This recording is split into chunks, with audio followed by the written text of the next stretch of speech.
نحمده ونصلي على رسوله الكريم وعلى آله وصحبه أجمعين. أعوذ بالله من الشيطان الرجيم. بسم الله الرحمن الرحيم.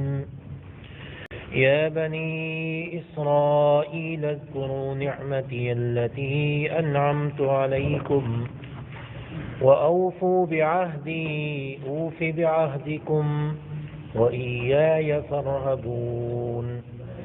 وآمنوا بما أنزلت مصدقا لما معكم ولا تكونوا أول كافر به ولا تشتروا بآياتي ثمنا قليلا وإياي فاتقون. صدق الله العظيم. یا بنی اسرائیل، یا کا معنی اے اور بنی کا معنی بیٹے،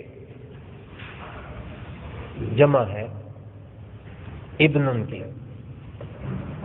ابن کا لفظ اردو میں بھی استعمال ہوتا ہے، فلاں ابن فلاں، اس کی جمع بنی ہے. اور اسرائیل حضرت یعقوب علیہ السلام کا لقب ہے. یہ عبرانی زبان کا لفظ ہے.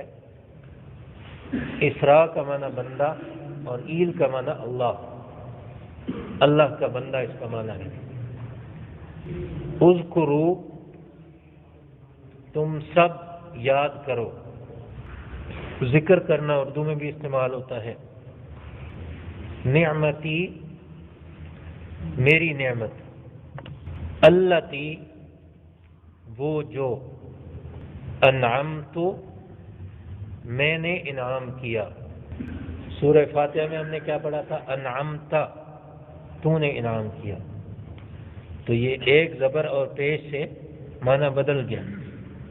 انعمت، تو نے انعام کیا. انعمت، میں نے انعام کیا. علیکم، دو لفظوں کا مجموعہ ہے، علی اور کم. علی کا معنی پر اور اوپر، کم کا معنی تمہارے. وَأَوْفُوا، واو کا معنی اور. اوفو، تم پورا کرو. بعہدی، تین لفظوں کا مجموعہ ہے. بے کا معنی ساتھ، عہد کا معنی عہد، اردو میں بھی عہد کہتے ہیں، اور یہ کا معنی میرا. اوفی، میں پورا کروں گا. بعہدکم، یہ بھی تین لفظوں کا مجموعہ ہے. بے کا معنی ساتھ، عہد کا معنی عہد، اور کم کا معنی تمہارا. وَإِيَّايَ، واو کا معنی اور. ایّا کا معنی صرف،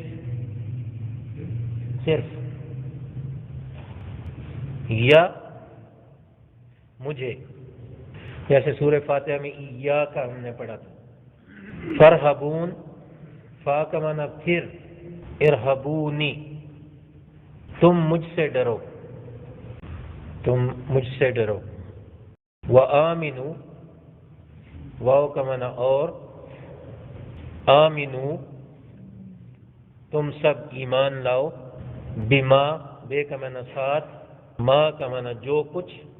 انزلت، میں نے نازل کیا. مصدقاً، تصدیق کرنے والا. لما، دو لفظوں کا مجموعہ ہے. لام کا معنی لیے، ما کا معنی جو کچھ. معکم، دو لفظوں کا مجموعہ ہے. ما کا معنی ساتھ ہوتا ہے اور کم کا معنی تمہارے. ولا تکونوا، واو کا معنی اور. لا کا معنی نہیں. تکونو، تم ہو جاؤ. اولا، پہلے. کافرن، کفر کرنے والا. بھی، بے کا معنی ساتھ، ہی کا معنی اس کے. ولا تشترو، واو کا معنی اور. لا کا معنی نہیں، تشترو تم خریدو، بآیاتی یہ 3 لفظوں کا مجموعہ ہے، بے کا معنی بدلے، بے کا معنی کبھی ساتھ ہوتا ہے نا، کبھی کے بدلے ہوتا ہے، آیات آیتیں، آیتن کی جمع ہے، اور یہ جو ہے اس کا معنی میری، ثمنن اردو میں بھی استعمال ہوتا ہے قیمت، قلیلاً تھوڑی، وَإِيَّايَ واو کا معنی اور، اِيَّا کا معنی صرف، یا کا معنی مجھے، تتقون فا کا معنی پھر، اتقونی تم مجھ سے ڈرو، لفظی معنی ختم ہوئے، با محاورہ ترجمہ کی طرف آتے ہیں۔ یا بنی اسرائیل اذکروا نعمتی التی انعمت علیکم، بنی کا معنی ہم نے بیٹے کیا تھا، اور یا بنی اسرائیل کا معنی بنتا ہے اے اسرائیل کے بیٹو، لیکن اردو میں عام استعمال ہوتا ہے اے بنی اسرائیل، اس لیے ہم یہی لکھ لیتے ہیں اے بنی اسرائیل، اردو میں عام استعمال ہوتا ہے، بنی آدم بھی استعمال ہوتا ہے، بنی اسرائیل بھی استعمال ہوتا ہے، اے بنی اسرائیل میری اس نعمت کو یاد کرو جو میں نے تم پر انعام کیا، وَأَوْفُوا بِعَهْدِي أُوفِ بِعَهْدِكُمْ، اور تم میرا وعدہ پورا کرو، میں تمہارا وعدہ پورا کروں گا، وَإِيَّايَ فَارْهَبُونِ، اور مجھ ہی سے ڈرو،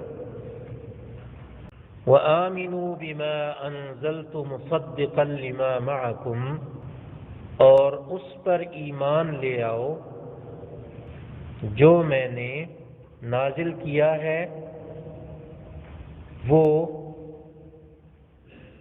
جو تمہارے پاس ہے اس کی تصدیق کرنے والا ہے،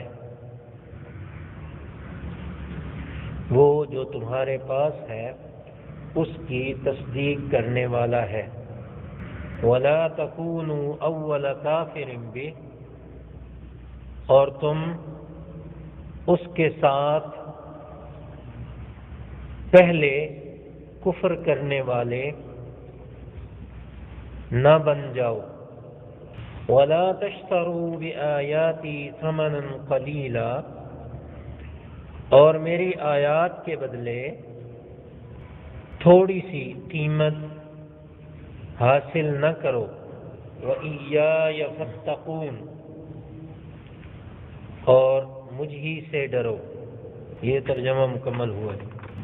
یہ آج 5واں رکوع شروع ہو رہا ہے اللہ تعالیٰ کے فضل و کرم سے، اور ہم نے دیکھا کہ 4تھا رکوع جو ہے وہ حضرت آدم علیہ السلام کی پیدائش کے بارے میں ہے، اور صرف آدم علیہ السلام کی پیدائش کے بارے میں نہیں بلکہ پوری انسانیت کی تخلیق کا مقصد اس میں بیان کیا گیا ہے کہ نسل انسانی کو پیدا کیوں کیا گیا، اور یہ بتایا گیا کہ نسل انسانی کو اللہ تعالیٰ نے اس دنیا میں اپنا نائب بنا کر بھیجا ہے۔ آدم علیہ السلام اس کے پہلے نمائندے تھے، اور اس کے بعد آنے والے سب لوگ آدم علیہ السلام کی اولاد میں سے تھے۔ آدم علیہ السلام کو اللہ تعالیٰ نے خلافت کی ساری صلاحیتیں عطا فرمائیں، جس سے حکومت چلائی جا سکتی ہے، جس سے انتظامات چلائے جا سکتے ہیں، چیزوں میں غور و فکر اور تدبر کیا جا سکتا ہے۔ فرشتوں کو جو خلش تھی ان کے سامنے آدم علیہ السلام کی صلاحیتوں کو منوایا، اور آدم علیہ السلام سے وہ باتیں کہلوائیں جس سے فرشتوں کو یقین ہو گیا کہ واقعی جس کام کے لیے آدم کو بنایا گیا ہے وہ ہم تو نہیں کر سکتے، ہمارا کام اور ہے، آدم علیہ السلام کا کام اور ہے۔ پھر دنیا میں ہم دیکھتے ہیں، عربی کا ایک مقولہ ہے، الاشیاء تعرف باضدادها، چیزوں کی پہچان اس کی متضاد چیزوں سے ہو سکتی ہے۔ یعنی اگر کسی چیز کا کوئی مد مقابل نہ ہو تو اس چیز کی پہچان ممکن نہیں ہو سکتی۔ یعنی اگر دن ہی دن اللہ تعالیٰ بنا دیتے، رات نہ بناتے، تو دن کی نہ کسی کو قدر ہوتی، نہ پہچان ہوتی کہ یہ دن ہے یا اس کے علاوہ بھی کچھ ہو سکتا ہے۔ اسی طرح زمین و آسمان اللہ تعالیٰ نے دو چیزیں بنائی۔ قرآن مجید میں آتا ہے کہ ہم نے ہر چیز کو جوڑے جوڑے بنایا۔ وَمِن كُلِّ شَيْءٍ خَلَقْنَا زَوْجَيْنِ لَعَلَّكُمْ تَذَكَّرُونَ۔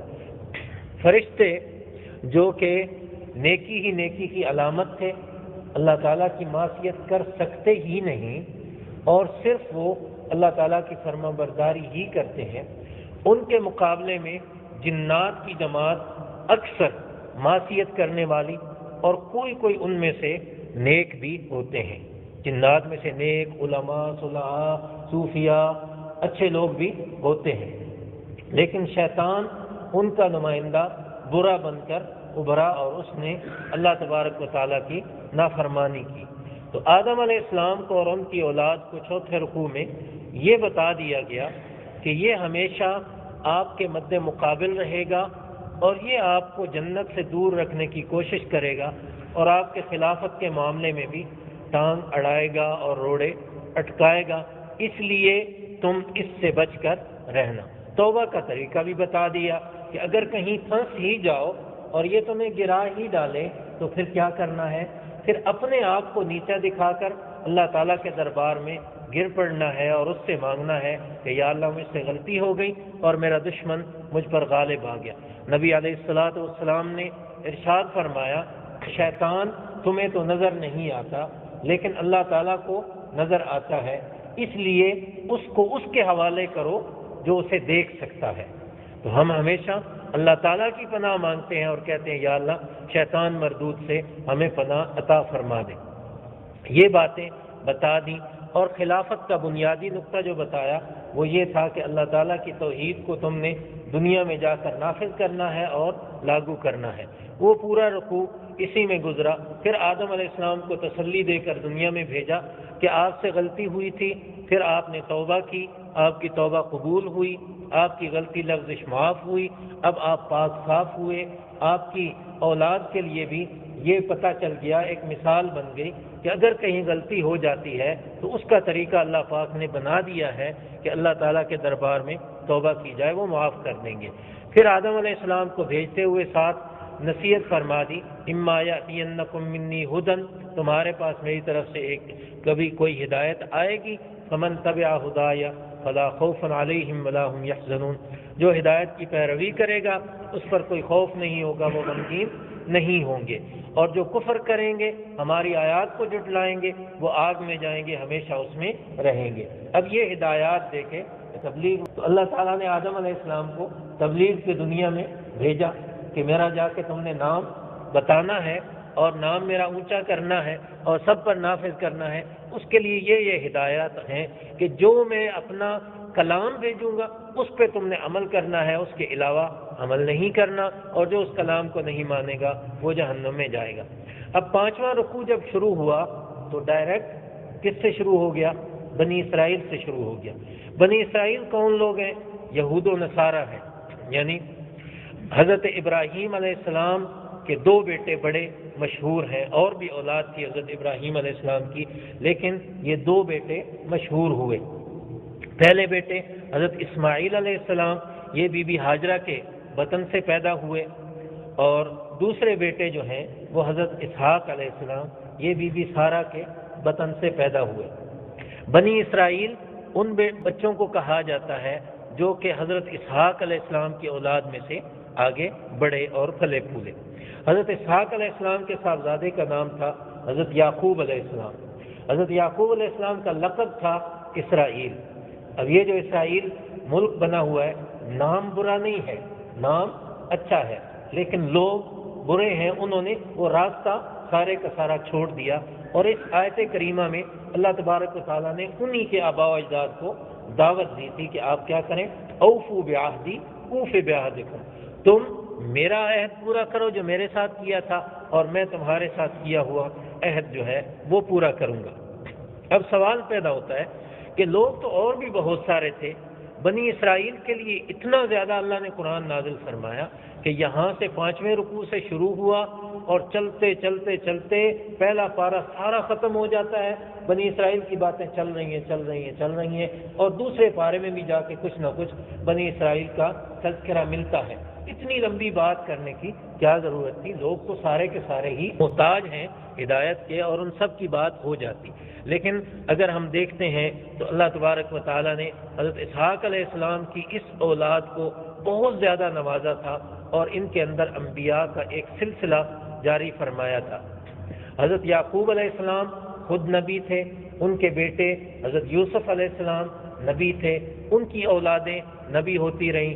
حضرت موسیٰ علیہ السلام ان میں سے آئے، حضرت سلیمان علیہ السلام ان میں سے آئے، حضرت داؤد علیہ السلام ان میں سے آئے، حضرت یحییٰ علیہ السلام ان میں سے آئے، حضرت زکریا علیہ السلام ان میں سے آئے، اور بہت لمبی لائن ہے انبیاء کرام کی جو کہ بنی اسرائیل میں سے تشریف لائے۔ تو وہ جو اولاد تھی حضرت ابراہیم علیہ السلام کی، اس لڑی سے حضرت اسحاق علیہ السلام کی اولاد میں سے ان کے اندر نبوت اللہ تعالیٰ نے بہت زیادہ رکھی، اور آخری نبی جو ہے وہ حضرت محمد صلی اللہ علیہ وسلم کو بنی اسماعیل سے پیدا فرمایا۔ جو بنو اسماعیل تھے وہ کافی عرصہ پہلے، کئی صدیاں پہلے آ کے حجاز میں آباد ہو گئے تھے، عرب کے علاقے میں آ کے عرب بن چکے تھے، لیکن یہ بنی اسرائیل جو ہے یہودی، یہ کافی عرصہ بعد نبی صلی اللہ علیہ وسلم کے تشریف لانے سے کچھ 100 سال پہلے وہاں آ کے آباد ہوئے تھے، اور مدینہ منورہ میں جو کہ اس وقت یثرب کہلاتا تھا، ان کے 3 بڑے قبیلے آباد تھے جب نبی کریم صلی اللہ علیہ وسلم نے نبوت کا اعلان فرمایا۔ ان میں سے ایک بڑا قبیلہ بنو نذیر ہے، زال کے ساتھ نہیں ضاد کے ساتھ، بنو نذیر، اور اس کے بعد دوسرا بڑا قبیلہ بنو قریظہ ہے، اور تیسرا بڑا قبیلہ بنو قینقاع ہے۔ اور یہ تینوں قبیلے جو تھے خیبر کے علاقے میں رہتے تھے، اور ان کی اپنی وہاں پہ حکومت تھی۔ نبی کریم صلی اللہ علیہ وسلم جب مدینہ منورہ میں تشریف لے آئے تو انہوں نے سب سے پہلے کیا کیا؟ ان یہودیوں کو بلایا، ان کے ساتھ معاہدہ کیا اور فرمایا کہ یہ مدینہ ہمارا گھر ہے، ہمارا بھی تمہارا بھی، ہم سب مل کر اس میں رہیں گے۔ اور وہ جو میثاق مدینہ آپ سب حضرات نے اسکولوں کالجوں کی کتابوں میں پڑھا ہے، وہ میثاق مدینہ نبی کریم صلی اللہ علیہ وسلم نے آ کے وہاں پہ قائم فرمایا، اور ان کے ساتھ معاہدہ پہلا ہو گیا۔ ان کو دعوت دینے کی ضرورت کیوں پیش آئی؟ ہم سمجھتے ہیں کہ آباء و اجداد سے لے کر یہ پڑھے لکھے لوگ تھے۔ تورات کے اندر بھی نبی کریم صلی اللہ علیہ وسلم کا ذکر موجود تھا، انجیل کے اندر بھی نبی کریم صلی اللہ علیہ وسلم کا تذکرہ موجود تھا، اور پھر یہ لوگ مذہبی رہنما شمار ہوتے تھے، پڑھے لکھے لوگ شمار ہوتے تھے۔ جو مشرک تھے مکہ کے، انہیں پڑھائی لکھائی سے کوئی سروکار نہیں تھا، اکثر امی لوگ تھے، ان پڑھ لوگ تھے، نہ لکھنا جانتے تھے نہ پڑھنا جانتے تھے۔ فطری طور پر ان کے اندر فصاحت و بلاغت تھی، بہت اچھے اچھے شعر کہتے تھے، بہت اچھی اچھی تقریریں کر لیتے تھے، لیکن اس کا یہ مطلب نہیں ہوتا تھا کہ جو اچھا شاعر ہے وہ اچھا کاتب بھی ہوگا۔ لکھنا پڑھنا بعض دفعہ نہیں جانتا ہوتا تھا، لیکن اس کی شاعری بہت اچھی ہوتی تھی۔ تقریر کرنے کھڑا ہو جاتا تو بہت اچھی تقریر کیا کرتا تھا۔ ہم دیکھتے ہیں کہ ہمارے دیہاتوں کے پرانے لوگ جو ہیں، ان میں سے بعض ایسی مثالیں فٹ کرتے ہیں کہ پڑھے لکھے لوگ بھی دنگ رہ جاتے ہیں، اور بعض لوگ ایسے شعر سناتے ہیں کہ پڑھے لکھے لوگوں کو بھی ان کا پتہ نہیں چلتا۔ یہ ایک خدا داد صلاحیت ہوتی ہے۔ تو مکہ والے جو ہیں وہ پڑھے لکھے لوگ نہیں تھے، البتہ یہ یثرب میں رہنے والے یہودی یہ پڑھے لکھے شمار ہوتے تھے، تورات کا علم ان کے پاس تھا، اور پھر سیدنا عیسیٰ علیہ السلام اکیلے عیسائیوں کے نبی جو ہیں وہ شمار ہوتے ہیں، اور باقی سب کے سب یہودیوں کے نبی شمار ہوتے ہیں۔ ان سب کو ملا کے بنی اسرائیل بھی کہا جاتا ہے، ان سب کو ملا کے اہل کتاب بھی کہا جاتا ہے۔ زبور حضرت داؤد علیہ السلام پہ نازل ہوئی تھی، وہ بھی بنی اسرائیل کے پاس آئی۔ تورات حضرت موسیٰ علیہ السلام پہ نازل ہوئی تھی، وہ بھی بنی اسرائیل کے پاس آئی، اور انجیل حضرت عیسیٰ علیہ السلام پہ نازل ہوئی تھی، وہ بھی کس کے پاس آئی؟ بنی اسرائیل کے پاس آئی۔ 3 کتابوں کے مالک، 3 کتابوں کے پڑھنے والے اور ان کا علم رکھنے والے یہ لوگ تھے۔ اور مشرکین مکہ کو یا اہل عرب کو جب کوئی مسئلہ درپیش ہوتا اور وہ کوئی ایکسپرٹ اوپینین لینا چاہتے ہوتے، کسی عالم سے مسئلہ پوچھنا چاہتے ہوتے، ان لوگوں کے پاس چلے جاتے تھے، اپنے دم درود بھی ان لوگوں سے کرواتے رہتے تھے۔ ہم دیکھتے ہیں اپنے ماحول اور معاشرے میں کہ جو عام اور جاہل آدمی ہوتا ہے اس کو کوئی پرواہ نہیں ہوتی کہ اس کا کس مذہب سے تعلق ہے یا کس مسلک سے تعلق ہے۔ یہاں جو ہمارے اسلام آباد کے دونوں طرف دو بڑی بڑی گدیاں موجود ہیں، ایک طرف بڑی امام ہے اور دوسری طرف گولڈا شریف ہے، سب کے سب پہنچے ہیں اور سب کے سب وہاں جا کے اپنی حاجتیں مانگ رہے ہیں اور دم بھی کروا رہے ہیں اور تعویذ بھی لے رہے ہیں اور سب کچھ کرتے ہیں۔ مکہ کے ماحول میں بھی اسی طرح ہوتا تھا کہ جب ان کو کوئی علمی بات کی ضرورت پڑتی، دم درود یا اس طرح تعویذ وغیرہ کی ضرورت پڑتی تو وہ ان لوگوں کے پاس چلے جایا کرتے تھے۔ یہ ان کے علامے اور پیر اور مرشد اور یہ یہود و نصارہ جو ہیں یہ سب کچھ وہ بنے ہوئے ہوتے تھے۔ تو جس طرح ہمارے اس ماحول میں ایک جاہل آدمی کو کچھ پتہ نہیں ہوتا کہ کس کے پاس جانا ہے کس کے پاس نہیں جانا، اسی طرح سے مشرکین ان کی بہت قدر کرتے تھے اور ان کو بہت بڑا سمجھتے تھے، چونکہ اللہ تعالیٰ کی طرف سے بھی ان کو بہت زیادہ نوازا گیا تھا اور ان کے پاس کتابیں بھی تھیں اور یہ وہ علم بھی رکھتے تھے، تو ان سے توقع زیادہ کی جاتی تھی کہ یہ کیا کریں گے، ان کتابوں کی روشنی میں محمد صلی اللہ علیہ وسلم پر سب سے پہلے ایمان لائیں گے، لیکن انہوں نے سب سے پہلے کفر کیا، انہوں نے زیادہ انکار کیا اور ایک دوسرے کو کونیاں مارتے تھے اور کہتے تھے نا وہ بات جو ہے نا لوگوں کو نہ بتاؤ جو اللہ نے تمہیں بتائی ہے، ورنہ کیا کریں گے، یہ لوگ تمہارے اوپر آ کر سوار ہو جائیں گے اور تمہارے سامنے آ کر بڑے بن جائیں گے، تمہاری بڑائی اور تمہاری سرداری ختم ہو جائے گی۔ تو اللہ تبارک و تعالیٰ نے یہاں اس لیے ان کو بالخصوص خطاب فرمایا۔ یہ جو رکوع ہے نا، جب ہم حفظ کرتے تھے تو استاد جی کہتے تھے چھوٹی یا بنی یاد کر کے لاؤ اور پھر کہتے تھے بڑی یا بنی یاد کر کے لاؤ۔ یہ جو آج رکوع کا کچھ حصہ ہم نے پڑھا اس کو چھوٹی یا بنی کہتے تھے حافظوں کی زبان میں۔ یہ چھوٹا سا ایک رکوع ہے، اس کے اندر اجمالی طور پہ ان کو بتایا کہ ہم نے تمہارے اوپر بڑی نعمتیں کی تھیں، بڑے انعامات اور بڑا فضل ہمارا تمہارے اوپر تھا، اس لیے جو وعدہ تم نے ہم سے کیا تھا وہ پورا کرو، جو ہم نے تم سے کیا تھا وہ ہم پورا کریں گے۔ وہ وعدہ کون سا تھا؟ قرآن مجید میں آتا ہے، اللہ تعالیٰ فرماتے ہیں وَلَقَدْ أَخَذَ اللَّهُ مِيثَاقَ بَنِي إِسْرَائِيلَ وَأَخَذْنَا مِنْهُمْ اثْنَيْ عَشَرَ نَقِيبًا۔ اللہ تعالیٰ نے بنی اسرائیل سے عہد لیا اور ہم نے ان کے اندر 12 سردار مقرر کیے۔ اللہ تعالیٰ نے ان کو فرمایا، یہ وعدہ ہے، لَإِنْ أَقَمْتُمُ الصَّلَاةَ وَآتَيْتُمُ الزَّكَاةَ، اگر تم نے نماز قائم کی اور زکوٰۃ دیتے رہے، وَآمَنْتُمْ بِرُسُلِي، میرے جو بھی رسول آئے ان پر ایمان لاتے رہے، وَعَزَّرْتُمُوهُمْ، اور ان کی مدد کرتے رہے، وَأَقْرَضْتُمُ اللَّهَ قَرْضًا حَسَنًا، اور اللہ کی راہ میں خرچ کرتے رہے جس کو اللہ تعالیٰ اپنے ذمہ قرض قرار دے رہے ہیں، لَأُكَفِّرَنَّ عَنْكُمْ سَيِّئَاتِكُمْ، میں تمہارے گناہوں کو معاف کر دوں گا، وَلَأُدْخِلَنَّكُمْ جَنَّاتٍ تَجْرِي مِن تَحْتِهَا الْأَنْهَارُ، اور تمہیں ایسی جنت ایسے باغات میں داخل کروں گا جس کے نیچے سے نہریں بہتی ہوں گی، اور وَمَن كَفَرَ بعد ذلك منكم فقد ضل سواء السبيل، یہ بات ہونے کے بعد بھی تم میں سے جو کفر کرے وہ سیدھے راستے سے بھٹک چکا ہے۔ تو اللہ تبارک و تعالیٰ نے ان کو وہ وعدہ یاد دلایا کہ اب میرا نبی حضرت محمد صلی اللہ علیہ وسلم آئے ہیں، تمہاری ذمہ داری ہے کہ تم کیا کرو، ان کی مدد کرو اور ان کے اوپر ایمان لے کر آؤ۔ تورات کے اندر استثناء کے نام سے، جیسے ہماری صورتیں ہوتی ہیں نا ان کے چیپٹر اور باب ہوتے ہیں، استثناء جو باب ہے اس کے اندر اللہ تبارک و تعالیٰ کا حکم ابھی تک موجود ہے۔ آج کی تورات کے اندر بھی جو اولڈ ٹیسٹمنٹ جس کو کہتے ہیں، نیو ٹیسٹمنٹ کہتے ہیں انجیل کو، اور اولڈ ٹیسٹمنٹ جو ہے وہ انہوں نے جمع کیا ہوا ہے زبور کو اور تورات کو، عہد قدیم اور عہد جدید انجیل کو کہتے ہیں، اس سب کو ملا کے انہوں نے بائبل بنایا۔ عربی میں اس کو الکتاب المقدس کہتے ہیں، اردو میں بھی کبھی کتاب مقدس کہہ دیتے ہیں۔ تو استثناء کے اندر یہ آیت ابھی تک موجود ہے کہ بنی اسرائیل کے نبی موسیٰ کی طرح ان کے بھائیوں میں سے ایک نبی آئے گا، کی طرح ان کے بھائیوں میں سے ایک نبی آئے گا۔ اس کے بعد نہ موسیٰ علیہ السلام نے اس کا دعویٰ کیا کہ میں وہ نبی ہوں، نہ عیسیٰ علیہ السلام نے، بلکہ عیسیٰ علیہ السلام نے تو آ کر یہ کہا وَمُبَشِّرًا بِرَسُولٍ يَأْتِي مِن بَعْدِ اسْمُهُ أَحْمَدُ، میرے بعد جو نبی آنے والا ہے میں اس کی خوشخبری دینے آیا ہوں، اس کا نام احمد ہوگا۔ جب نبی صلی اللہ علیہ وسلم پر پہلی وحی نازل ہوئی، حضرت خدیجہ رضی اللہ تعالی عنہا نے نبی صلی اللہ علیہ وسلم کو بھجوایا، کس کے پاس لے کر گئیں؟ ورقہ بن نوفل کے پاس، جو ان کا قریبی رشتہ دار تھا۔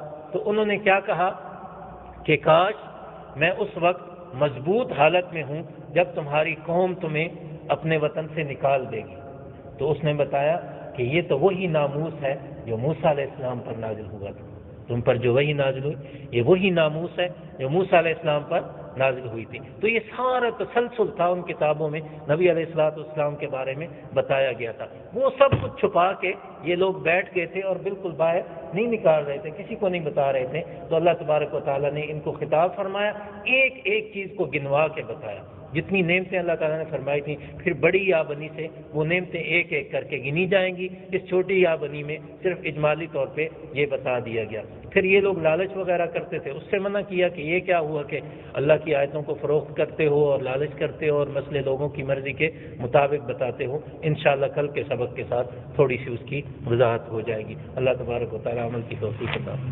فرمائے۔ الحمد لله رب العالمين والصلاة والسلام على أشرف الأنبياء والمرسلين ربنا آتنا في الدنيا حسنة وفي الآخرة حسنة وقنا عذاب النار اللهم أصلح لنا شأننا كله ولا تكلنا إلى أنفسنا طرفة عين اللهم حبب إلينا الإيمان وزينه في قلوبنا وكره إلينا الكفر والفسوق والعصيان اللهم اجعلنا من الراشدين ربنا تقبل منا إنك أنت السميع العليم وتب علينا إنك أنت التواب الرحيم صلى الله تعالى على النبي الكريم محمد وعلى آله